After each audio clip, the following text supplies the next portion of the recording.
Tuan Speaker kerana memberi saya peluang untuk membahas berkenaan dengan undang-undang ini yang amat penting untuk dibahas oleh kerana apa yang ingin dibuat di Dewan hari ini oleh pihak sana adalah untuk melanjutkan Seksyen 45 ataupun subsection 5 SOSMA di bawah Seksyen 4 Sunset Clause 411 untuk dikuatkuasa selama 5 tahun selanjutnya daripada 31 bulan Julai 2022. Saya telah pun mendengar tadi ucapan daripada pihak menteri juga daripada Padang Renggas. Sebelum saya masuk ke dalam ucapan saya ingin menyatakan di sini perkara yang penting di sini yang perlu dititik beratkan di sini is of course we are all dengan izin Tuan Speaker very concerned with security offences. Itu bukannya merupakan satu perkara yang kita mengambil dengan senang. Tetapi apa yang disebut oleh rakan saya dari Padang Renggas tadi, beliau menitik berat tentang mangsa. Every offence ada mangsa. Semua kesalahan terdapatnya mangsa. Kami bersimpati dengan mangsa. Tetapi kita perlu juga melihat kepada keseluruhan, ya, di mana kami tahu bahawa undang-undang yang sedia ada buat sekarang yang dikena pakai terhadap semua jenayah yang serius juga termasuk pembunuhan dan sebagainya telah pun ditangani oleh undang-undang yang sedia ada terutamanya di bawah the Criminal Procedure Code. Kanun acara jenayah khususnya Seksyen 117 memperuntukkan satu prosedur di mana yang selaras dengan artikel 54 Perlembagaan Persekutuan di mana seorang itu yang ditangkap ataupun ditahan perlu dikemukakan ataupun dihadapkan di hadapan seorang hakim ataupun magistrate dalam tempoh 24 jam. Ini adalah satu perkara yang satu undang-undang untuk safeguard kepentingan orang yang ditahan tersebut. SOSMA ini 45 ataupun Seksyen 45 ini mengeluarkan keperluan tersebut. Dalam Seksyen 45 tak perlu seorang itu dibawa kepada seorang magistrate dalam 24 jam. Seperti mana yang diperuntukkan oleh artikel 45 Perlembagaan Persekutuan oleh kerana ianya dikecualikan daripada Perlembagaan Persekutuan di bawah artikel 149. Persoalan yang saya ingin timbulkan di sini adalah kenapakah untuk kesalahan-kesalahan yang berat seperti murder dan sebagainya, kita tak ada masalah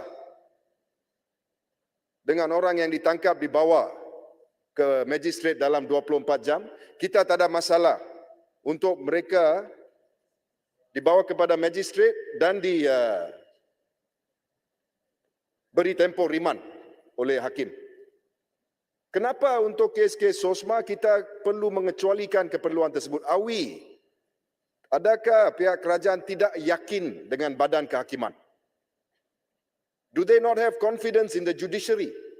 If this is special security offences, surely that can be reflected dengan izin, Tuan Speaker, with the judiciary. A magistrate before whom a security and a person arrested for security offence will surely take that into account. There is no need, tiada keperluan untuk mengecualikan dengan sepenuhnya safeguard membawa orang itu kepada seorang magistrate. Jadi kita selalu bersimpati dengan mangsa. Memang, there's no doubt about that. Tiada apa keraguan. Tetapi apa yang penting di sini adalah orang yang ditangkap tersebut akan menjalani ataupun disiasat. And we all know, Padang Renggas juga merupakan seorang peguam. We have to be very candid about this. Kita tahu, Tuan Speaker, bahawa the crucial moment, tempo yang crucial adalah bila seorang itu ditahan dan dalam masa rimandnya.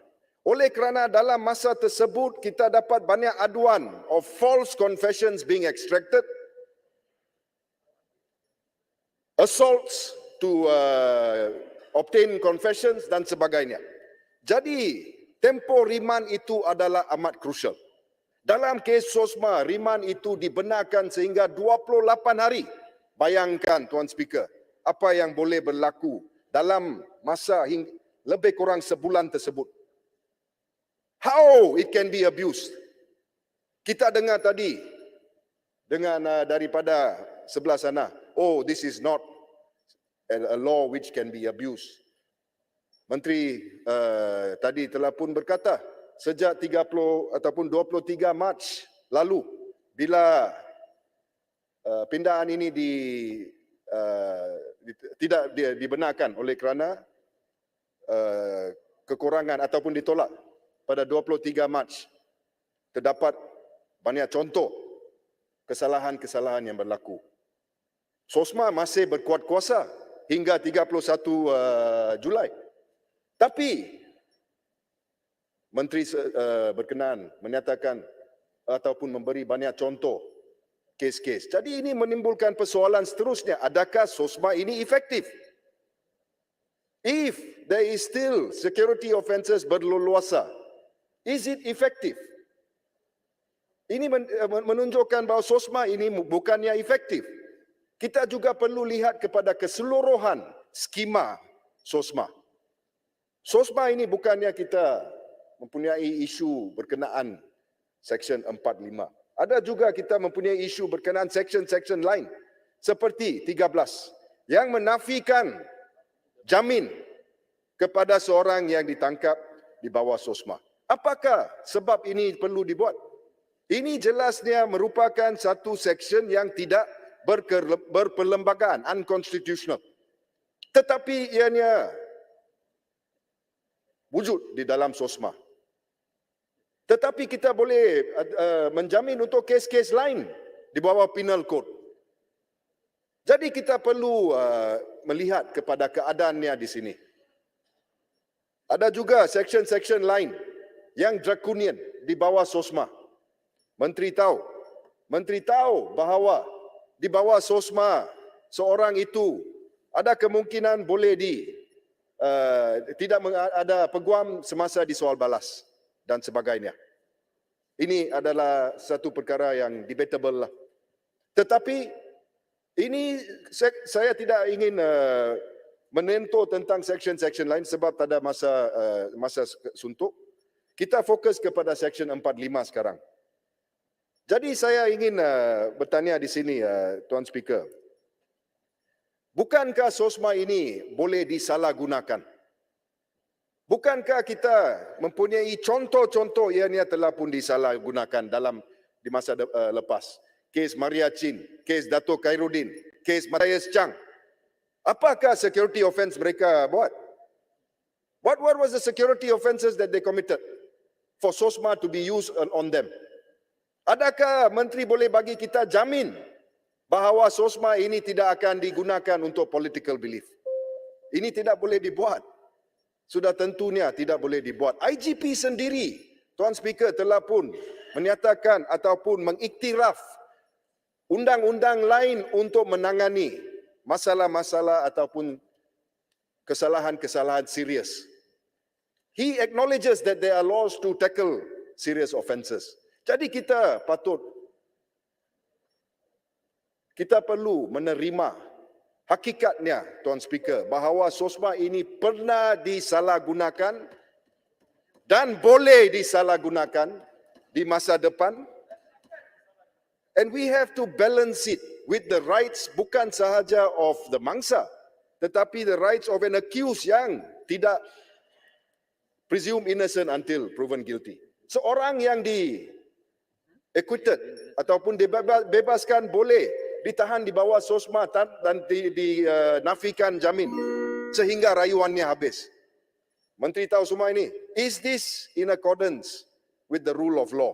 Sudah tentunya tidak, Tuan Speaker. Oleh itu, saya tidak mempunyai masa, tapi ada banyak lagi dan rakan-rakan saya pastinya akan menyentuh dengan aspek-aspek lain dalam perbahasan ini. Saya dengan segala hormatnya memohon untuk membantah terhadap untuk membantah kepada cadangan pihak menteri ini. Terima kasih. Terima kasih.